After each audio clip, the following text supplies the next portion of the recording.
What were they thinking? So, that Hitler sitcom? Yeah, that's... It's real. It's real. Heil, Honey, I'm Home is often regarded as one of the worst TV shows of all time. And for good reason. It's about Adolf Hitler, the Führer of Germany himself, living with Eva Braun and getting up to all kinds of Hitlery hijinks, like trying to take over Czechoslovakia, or trying to kill his Jewish neighbors, the Goldensteins. Can you tell why this was cancelled? A lot of people online, and I do mean a lot of people, have taken to mocking the show and pointing out its many obvious flaws. But no one's taken the time to ask, why did anybody think that making a Springtime for Hitler show would be a good idea? Well, I'm gonna answer that question now. This is What Were They Thinking? The complete history of Heil, Honey, I'm Home.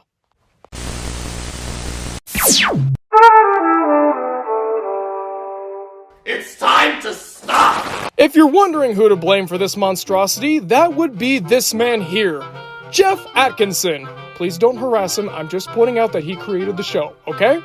He had an itch to create something new, but not just something new, something that would get people's attention.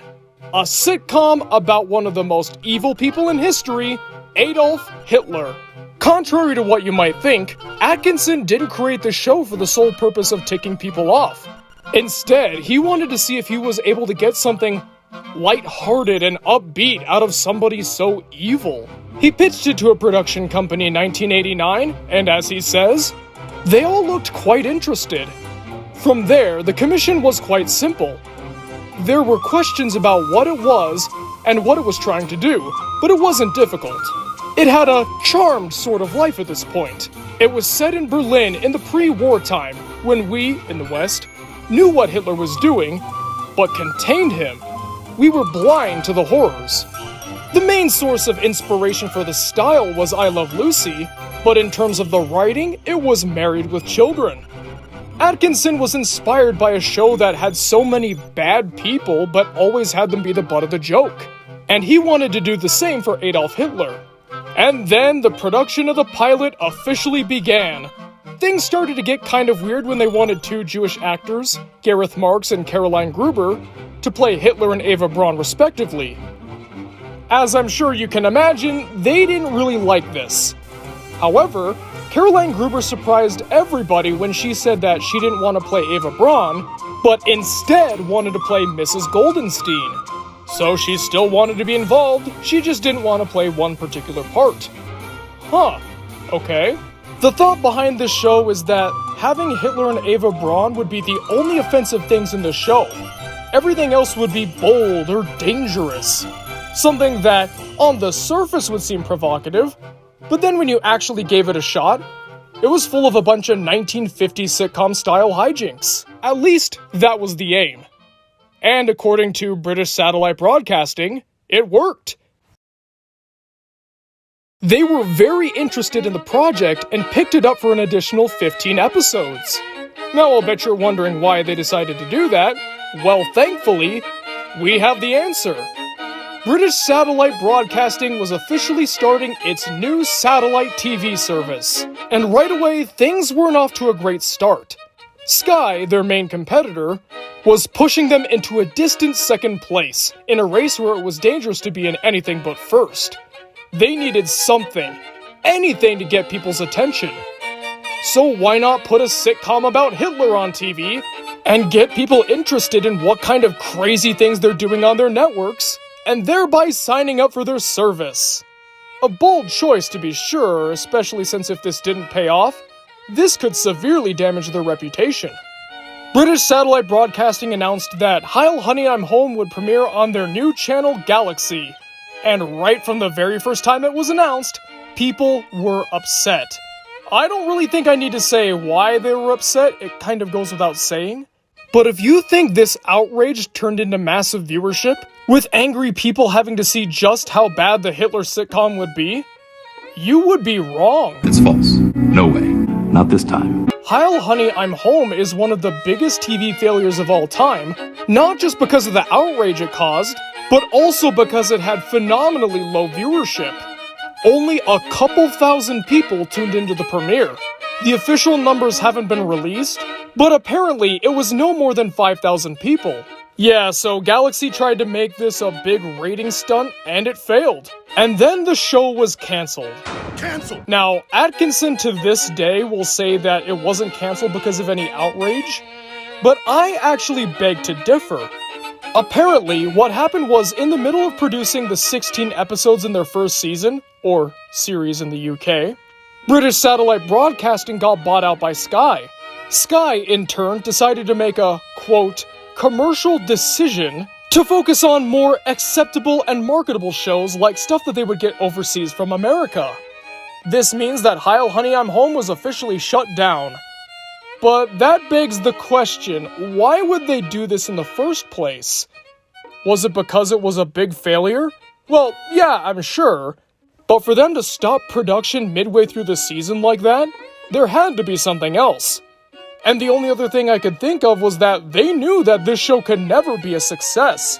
With all the anger that it created all over the world, and with the board of deputies of British Jews publicly shaming it, there was nowhere to go but down. So Sky decided to pull the plug, and this became an interesting little footnote in TV history from then on.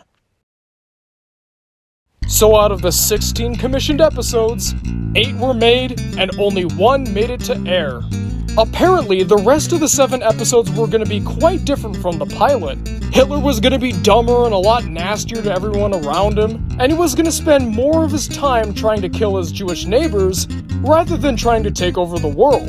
This is partially because John Gow, the head of programming, said that he didn't really think that the pilot worked very well, especially the way Hitler was portrayed in relation with his neighbors. So this goes to show that Heil, Honey, I'm Home was only picked up because it was a rating stunt, and not because it had any potential. And to be honest, it's kind of up there with Popetown and the what were they thinking kind of show. I mean, that is the name of the video. But when you make a show this intentionally provocative, there is no way that you could think that this would last more than 1 season. With all the outrage it would cause, you'd be lucky to even air it all. And in hindsight, that's what a lot of people who worked on the show seem to believe. Everyone, that is, except for Atkinson himself. While he does admit that the show never really would have had a future, he also stands by it as a weird little experiment that he made in his past, and something that could genuinely work on its own right. And apparently, this is the thing he's most known for, as whenever he talks about his career, someone always has to ask him about Heil, Honey, I'm Home. And I mean, can you blame them? So yes, that is the history of Heil, Honey, I'm Home. A weird little sitcom that took a lot of different forms. To its creator, it was a commentary on one of the worst dictators in history, as well as something that could rival Married with Children.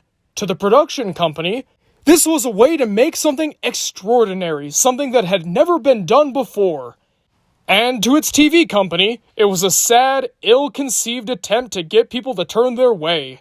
And as it turned out, nobody won. And considering who starred in this thing as the title character, I think that's a rather fitting end. Well, folks, thanks for watching the video. What'd you guys think? What did you know about this story before? And hey, have you ever seen Heil, Honey, I'm Home? And if you have, how are you still alive? Comment below and let me know, because I'm always excited to hear what you guys have to say. And now it's time to thank our wonderful Patreon people, starting with our Masters of Fate. Chan 11, Diego V, Kev Messick, Manny Paredes, MD the Dude, Ryan Williams, Timey, and Woody Woo. And now our executive producers, Aaron Vasquez, Albert Robinson, Blackjack, Edward Haas, H.R. Hoffman, I Am Fove, Indiscreet One, Ravioli Supremo, Unkale, Who Else But Zane, and YouTube Milkwad. If you too would like your name read at the end of every Media Mementos video, then why not donate to the Patreon? There's a link in the description below for you to check out. And there's also a link to the Media Mementos Discord server, so why not pop in and say hi? Alright folks, thanks for watching the video, and I'll see you guys next time, okay? Alright.